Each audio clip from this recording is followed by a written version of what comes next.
BX1+. Le face-à-face. Pour l'instant, c'est notre débat quotidien. On va se poser une question qui fait régulièrement un petit peu de bruit et qui peut parfois déclencher les passions. C'est normal chez les parents, chez les enseignants, chez tous ceux qui sont concernés par cette question sensible. Est-ce que l'école est un lieu propice aux contaminations? Alors, on va essayer de démêler le vrai du faux. On va le faire calmement, avec des arguments rationnels. On sera avec Christelle Meurice, qui est chef de clinique au CHU à Liège et qui a mené une étude sur la question. On sera également avec Dimitri van der Linden, qui est pédiatre aux cliniques Saint-Luc et porte-parole de la Task Force pédiatrie. Et puis on aura également la participation de Madeleine Longchamp. Elle est directrice d'un centre PMS, donc la médecine scolaire à Dinan, en Wallonie. Elle nous fera part de son expérience sur ces questions-là. On va d'abord essayer de planter un petit peu le décor, comme tous les jours. Vanessa Lhuillier, on va donner quelques chiffres. Ce sont les chiffres de l'Office national de l'enfance, puisque c'est l'ONE qui est chargé de monitorer ce qui se passe dans les écoles. Oui, il fait ça toutes les semaines, et donc là, pour la 7e semaine depuis la rentrée de septembre, à savoir celle du 11 au 17 octobre, eh bien, 1953 cas de Covid avaient été recensés, dont 1674 concernaient des élèves, soit 0,22% en fait des enfants du primaire et du secondaire. Alors, c'est une augmentation de 264 cas par rapport à la semaine précédente. Durant cette même semaine, 2172 élèves de l'enseignement fondamental, 2110 élèves de l'enseignement secondaire et 1712 membres du personnel encadrant ont été déclarés contacts étroits, d'après les informations connues des équipes PSE. Alors, parmi les enfants, 33% ont été testés parce qu'ils avaient des symptômes, contre 66% pour les professeurs. Les incidences de nouveaux cas calculés sur 14 jours sont de 94 sur 100 000 en maternelle, 479 en primaire et 321 en secondaire. Alors, l'incidence pour la population générale belge, pour la rappeler, elle était à la même époque de 326 sur 100 000. Et depuis la fin septembre, eh bien, la courbe des contaminations en primaire ne fait qu'augmenter, contrairement à celle du secondaire. Voilà, donc ça fait beaucoup de chiffres. On va en retenir un, c'est 0,22%, donc c'est très peu d'enfants contaminés par rapport à la masse globale, mais quand même une tendance certaine à l'augmentation dans les écoles comme dans le reste de la population belge. Je vais commencer par vous, Madeleine Longchamp, si vous voulez bien, donc directrice d'un centre PMS pour la région de Dinan. On sait que c'est un petit peu tendu dans les centres PMS, tout le monde est un petit peu débordé. D'ailleurs, on n'a pas trouvé de collègue à vous en région bruxelloise qui acceptait de parler. Donc c'est pour ça qu'on vous remercie d'être avec nous. On imagine que c'est quand même pas si différent ce qui se passe en Wallonie de ce qui se passe à Bruxelles. C'est quoi la situation sur le terrain? Vous constatez effectivement qu'il y a une recrudescence des cas dans les écoles en ce moment? En tout cas, on assiste par rapport au début de l'année scolaire à une hausse progressive des cas dans les écoles. Maintenant, comme vous l'avez très bien dit, qui suit ce qu'on observe dans la population de manière générale. Donc, on n'est pas du tout affolé par le nombre de cas qu'on retrouve dans les écoles. Donc, actuellement, au niveau de WBE, donc de Wallonie-Bruxelles enseignement, donc l'enseignement officiel. Tout à fait, qui regroupe 150 000 élèves. On est, pour les chiffres de vendredi dernier, à 420 cas confirmés, donc ce qui, effectivement, proportionnellement, n'est pas énorme. Alors que si on regarde les chiffres de 2020, on était exactement à la même époque à 1500 cas. Donc, voilà, on voit effectivement une augmentation des cas, mais pas de manière exponentielle comme on a pu le connaître l'année dernière. Voilà, on rappellera quand même que les enfants sont souvent asymptomatiques, ce qui veut dire qu'on les repère pas souvent, pas toujours, ces cas Covid. Rappelez-nous les règles. 2 enfants dans une classe, on commence à se poser de la question s'il faut fermer la classe, c'est bien ça? Voilà, c'est ça. Donc, en fait, 2 enfants dans une classe, on se pose la question à condition qu'on suspecte que la chaîne de contamination, elle ait lieu à l'école. Donc, 2 enfants dans une classe qui sont testés positifs au Covid, mais avec des parents, par exemple, qui eux-mêmes ont été dépistés positifs, ça ne constitue pas ce qu'on appelle un cluster. Alors, on va avancer dans le débat. On a eu notamment un certain nombre de prises de position qui concernent le monde de l'école ces derniers jours, notamment l'obligation désormais de porter à nouveau le masque pour les enfants de Wallonie dans le secondaire. C'était déjà le cas à Bruxelles. Et puis en Flandre, on a même décidé de faire porter le masque aux enfants de 5e et 6e primaire. Je me tourne maintenant vers Christelle Meurice, chef de clinique CHU à Liège. Vous avez mené une étude. On a Au début de l'épidémie, souvent on dit bah non, l'école n'est pas le moteur de la transmission, il ne se passe rien de spécial dans les écoles. L'étude que vous avez menée, elle est un petit peu plus nuancée que ça. Est-ce que vous pouvez nous raconter à quelle conclusion vous arrivez ? Donc voilà, effectivement, pour expliquer le contexte, l'idée en fait de notre étude était assez innovante puisque nous avons testé sur base hebdomadaire des familles complètes, c'est-à-dire les parents, les enfants le même jour, les enseignants, mais aussi toutes les personnes qui gravitaient dans l'école, des directeurs aux surveillantes de gardiennes, aux techniciennes de surface. Donc tout le monde était dépisté, un jour fixe de la semaine, chacun choisissait son jour. Et de fait, effectivement, grâce à ça et grâce au fait qu'on ait pu isoler des virus, les génotyper, on a pu mettre en évidence plusieurs choses. La première, c'est que les enfants étaient positifs à la même fréquence que les adultes, donc on avait les mêmes incidences chez les enfants que chez les parents, à savoir aussi qu'effectivement, en tout cas dans cette première partie de l'étude qui a été publiée, puisque l'étude en fait a couru sur toute l'année scolaire 2020-2021, eh bien effectivement on avait plus de portage asymptomatique, mais les mêmes taux de positivité chez les enfants et chez les adultes. Et on a pu effectivement parler les chaînes de reconstruction avec des biostatisticiens montrer qu'effectivement, probablement que toute une série de contaminations se passaient à l'école, soit entre enseignants, soit entre enfants, et puis que secondairement, ça se diffusait dans les familles. Et ça, c'est dans le cadre de notre étude qui était tout à fait innovante, puisqu'effectivement, c'était indépendamment des symptômes que pouvaient avoir les gens. Oui, donc ça, c'est ce qu'on appelle l'arbre de transmission. C'est-à-dire qu'on essaye de repérer d'où vient le virus. Et donc, ce que vous nous dites, c'est qu'il y a quand même un certain nombre de familles pour lesquelles le virus venait de l'école. Petite précision, vous avez parlé d'une étude qui se poursuit, mais donc la première phase dont on parle maintenant, elle a été menée à l'automne dernier. C'était un moment où le variant Delta n'existait pas encore, je ne me trompe pas ?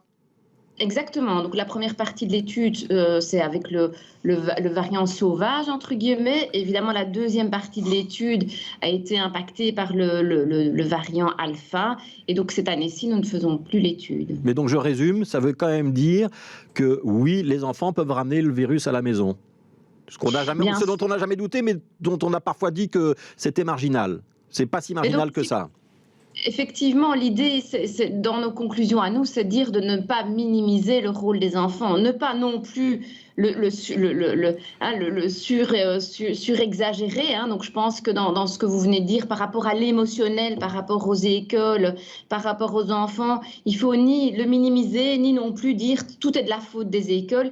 Il est bien clair qu'il y a plein d'autres activités où le virus peut diffuser dans la communauté. Alors, on va être ni bisounours, ni anxiogène. On va aller voir Dimitri van der Linden.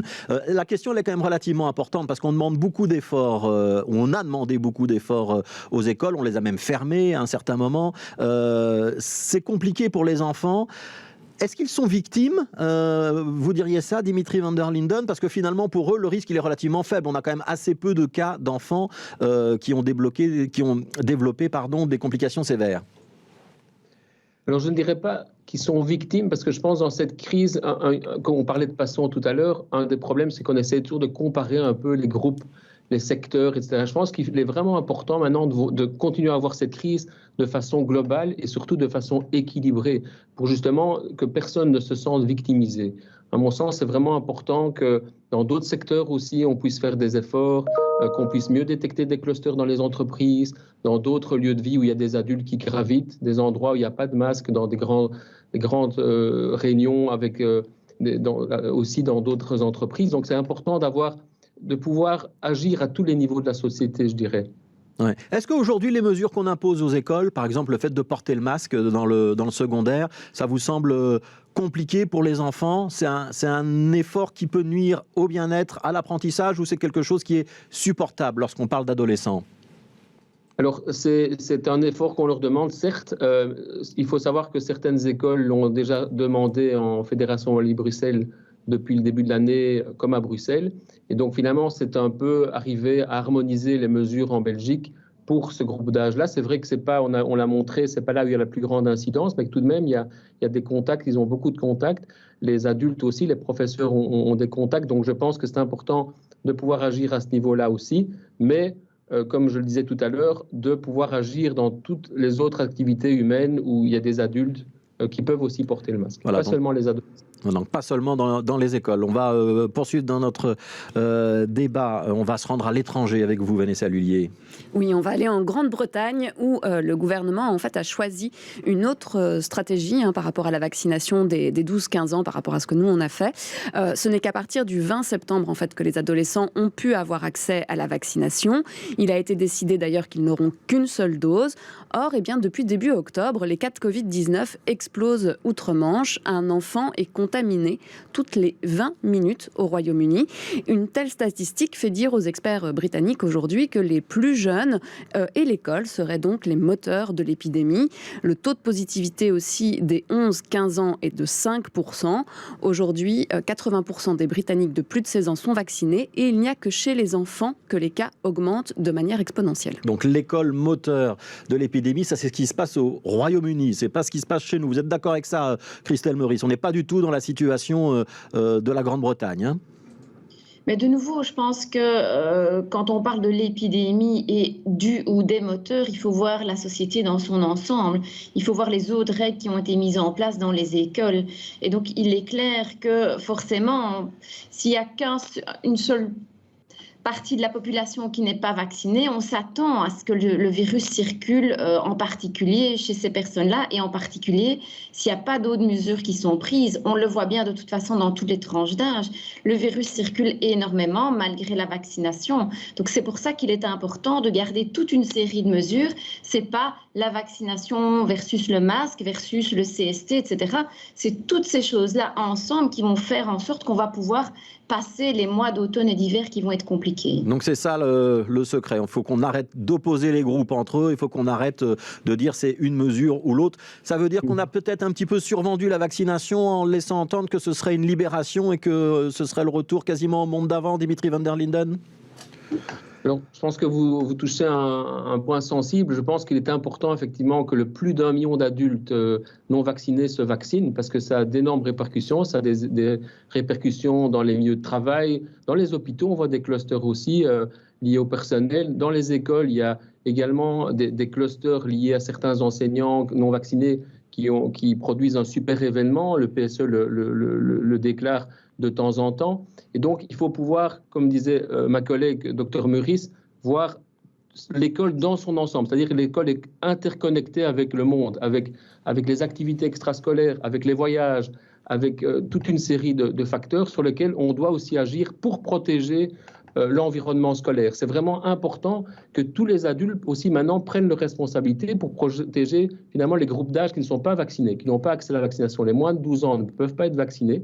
Et donc, il faut pouvoir effectivement ne pas fermer les yeux sur ce qui se passe dans les écoles, ventiler, faire toutes les mesures nécessaires, éventuellement envisager le masque dans certaines circonstances. Et donc, pour pouvoir également agir au niveau des écoles, mais comme dans tout le reste finalement. Ouais. Madeleine Longchamp, puisque ça va revenir côté wallon, le port du masque obligatoire pour tous les élèves du secondaire.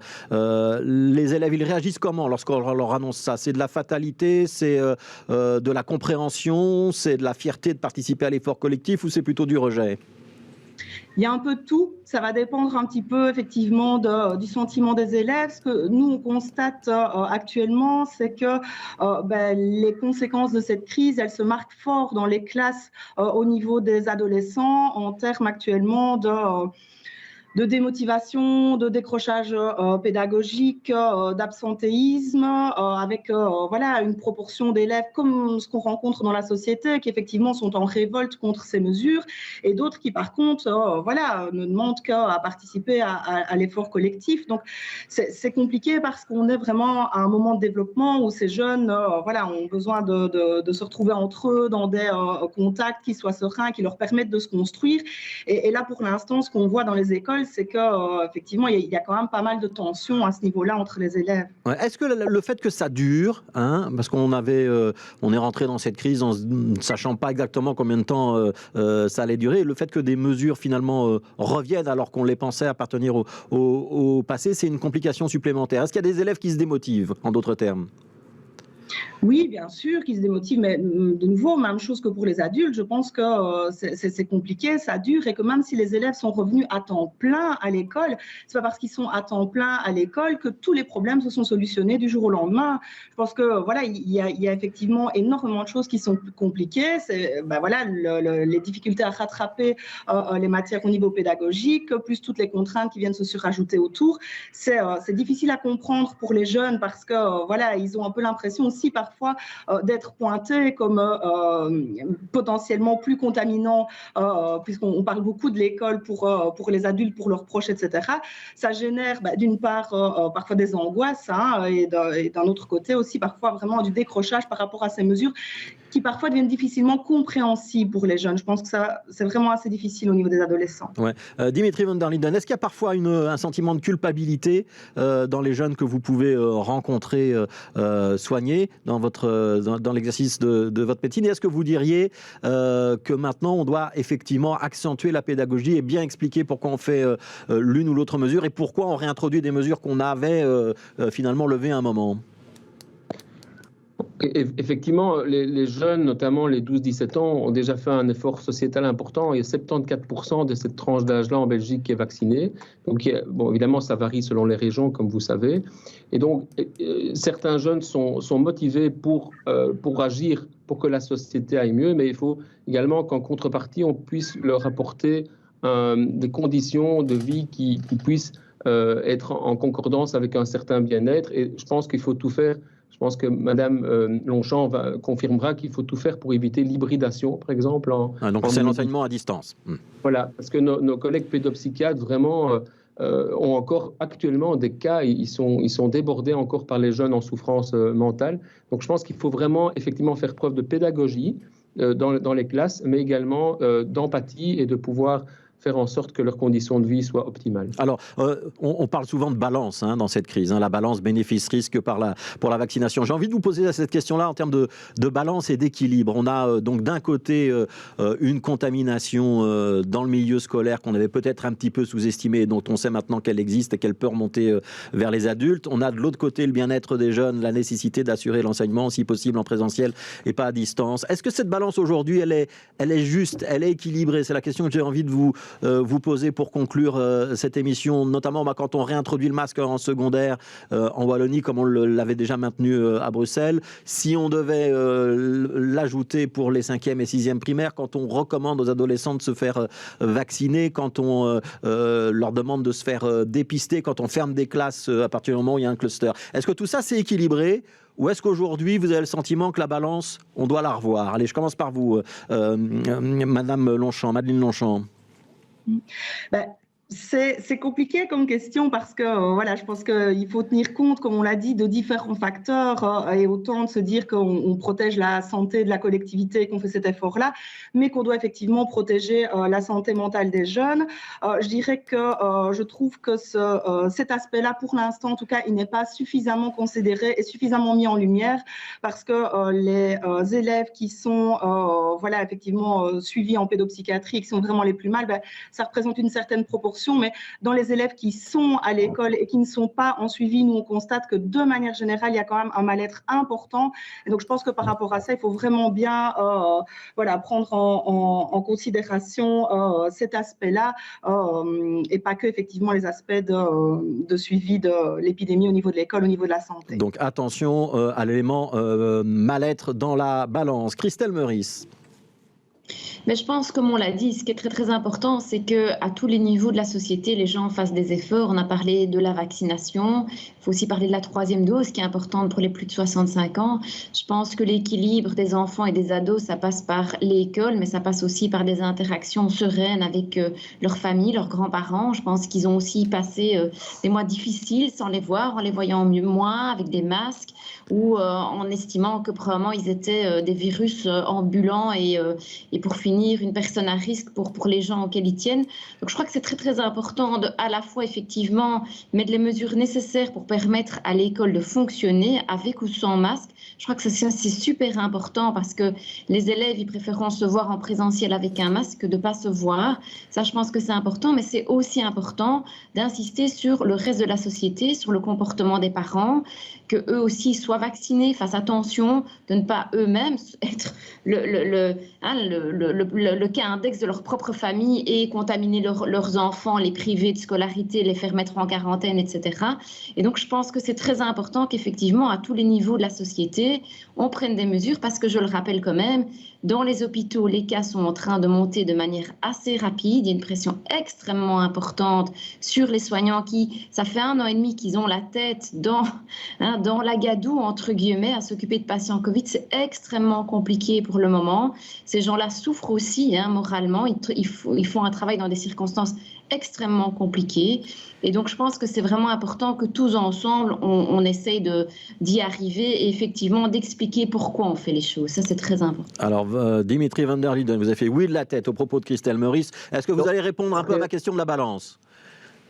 Je serai très bref parce que Dr Meurice a donné la plupart de mes arguments. Donc, non, in fine, qu'est-ce qu'on veut? C'est diminuer la pression sur les soins intensifs. Donc, il faut que nos hôpitaux puissent aussi soigner d'autres personnes qui n'ont pas le Covid. Et donc, pour ça, toute la société doit faire un effort, y compris les jeunes, y compris les enfants. Et effectivement, je pense qu'il faut leur dire aussi que pendant cette période plus difficile sur le plan épidémiologique, eh bien, qu'il faut rester prudent avec les personnes fragiles, leurs grands-parents ou les personnes immunodéprimées autour d'eux, enfin, qu'il y ait une double protection grâce à la vaccination et par leur comportement. Voilà, qui doit être responsable. À nouveau, mais avec une pédagogie adaptée, évidemment. Alors, on va retenir de ce débat que ce n'est pas l'école contre l'extérieur, que oui, il y a des transmissions, mais que non, ce n'est pas l'école qui est à l'origine de tout, qu'on peut avoir un débat équilibré, nuancé, et que surtout, on est dans l'interdépendance les uns des autres, et que même si on n'a aucun rapport avec l'école, ce qu'on peut faire en dehors de l'école finira peut-être par avoir un effet sur la santé et le bien-être dans les écoles, et inversement. C'est ce qui s'appelle faire société. Merci beaucoup Christelle Meurice, merci d'avoir été avec nous et de nous avoir parlé de cette étude que vous avez menée. Christelle Meurice, chef de clinique à Liège, Dimitri van der Linden qui est lui infectiologue et pédiatre aux cliniques universitaires Saint-Luc, et il y avait Madeleine Longchamp, directrice d'un centre PMS médecine scolaire donc à Dinan. Merci beaucoup d'avoir été avec nous tous les trois et merci pour ce débat. C'est important d'être nuancé, on le dit quasiment tous les jours dans cette émission, mais on continuera à le dire. Merci à tous les trois. On tourne une petite page de pub et on vous parle d'éducation aux médias juste après.